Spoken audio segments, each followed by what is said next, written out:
جیسے جیسے وقت گزر رہا ہے انسانی زندگی کو درپیش چیلنج بھی اسی طرح بڑھتے جا رہے ہیں، اور اس میں سب سے بڑا چیلنج نئی بیماریاں ہیں جن کو نت نئی ادویات سے شکست دی جاتی رہی ہے۔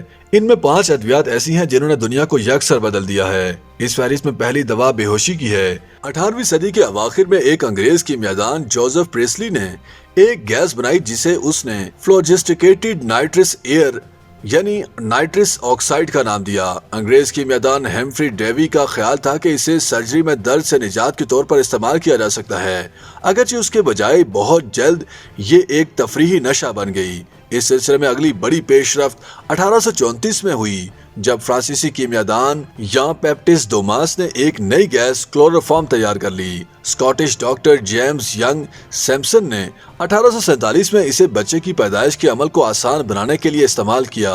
جلد ہی بے ہوشی کی دوا کو سرجری کے دوران زیادہ وسیع پیمانے پر استعمال کیا جانے لگا اور اس کے نتائج کافی حوصلہ افزا تھے۔ اس فہرست میں دوسری دوا پینسلین ہے۔ 1928 میں اسکاٹ لینڈ کے ڈاکٹر الیگزینڈر فلیمنگ کے ساتھ جو کچھ ہوا وہ حادثاتی طور پر دریافت ہونے والی ادویات کے کلاسیکی واقعات کی ایک بہترین مثال ہے۔ فلیمنگ اپنی لیبارٹری کی میز پر اسٹریپٹوکوکس نامی بیکٹیریا کی کچھ نمونوں کو چھوڑ کر چھٹی پر چلے گئے۔ جب واپس آئے تو انہوں نے دیکھا کہ ہوا میں موجود پینسلیم نامی ایک قسم کی پھپھوندی نے اس بیکٹیریا کو بڑھنے سے روک دیا ہے۔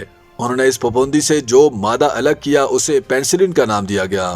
آسٹریلوی پیتھولوجسٹ ہاورڈ فلوری اور ان کی ٹیم نے پینسلین کو مستحکم کیا اور پہلا انسانی تجربہ کیا۔ امریکہ کی مالی اعانت سے پینسلین کو بڑے پیمانے پر تیار کیا گیا اور دوسری جنگ عظیم کا رخ بدل دیا۔ اس کا استعمال ہزاروں فوجیوں کے علاج کے لیے کیا گیا تھا۔ اس فہرست میں تیسری دوا نائٹروگلیسرین ہے جس کو 1847 میں ایجاد کیا گیا۔ اس نے دنیا کے سب سے طاقتور دھماکہ خیز مواد کے طور پر بارود کو پیچھے چھوڑ دیا، لیکن بعد میں پتہ چلا کہ یہ تباہ کن مواد سینے میں درد کا باعث بننے والی دل کے امراض سے منسلک بیماری انجائنا کا علاج کرنے والی پہلی جدید دوا کے طور پر بھی استعمال ہو سکتی ہے۔ لندن کے معالج ولیم موریل نے نائٹروگلیسرین کو انجائنا کے مریضوں پر آزمایا جس سے انہیں تقریباً فوری آرام مل گیا۔ نائٹروگلیسرین نے بلڈ پریشر کو کم کرنے والی، دل کی دھڑکن کو معمول پر لانے والی اور خون میں کولیسٹرول کی مقدار گھٹانے والی ادویات سمیت ایسی کئی دیگر دوائیوں میں بھی راہ ہموار کی۔ مانے حمل گولی کی ایجاد نے بھی دنیا کے رخ کو بدل کر رکھ دیا۔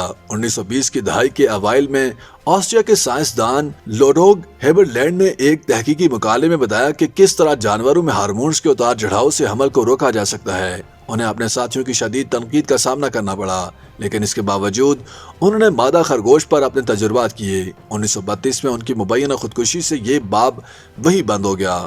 نئی دوا امریکہ کی فوڈ اینڈ ڈرگ انتظامیہ کی منظوری کے بعد G D Searle and company کی طرف سے 1960 میں اینوائڈ کے نام کے ساتھ مارکیٹ میں پیش کی گئی۔ اس فہرست میں 5ویں دوا ڈائزپیام ہے۔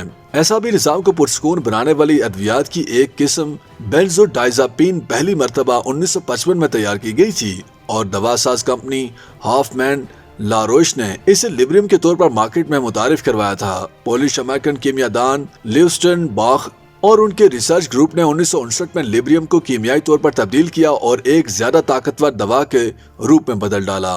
اس طرح ڈائزیپام وجود میں آئی جس کی تشہیر 1963 سے ولیم کے برانڈ نام سے فروخت کی جانے لگی۔ YouTube پر گوگلی نیوز دیکھنے کے لیے youtube.com کی سرچ بار میں googly news T V type کریں۔ گوگلی نیوز کے پیج پر سرخ رنگ کے سبسکرپشن والے بٹن پر کلک کرنا نہ بھولیے۔ YouTube پیج پر اپلوڈ ہونے والی ویڈیوز سے باخبر رہنے کے لیے بیل آئیکن پر کلک کیجیے۔ آپ کو ہر نئی ویڈیو کے بارے میں نوٹیفیکیشن موصول ہو جائے گا۔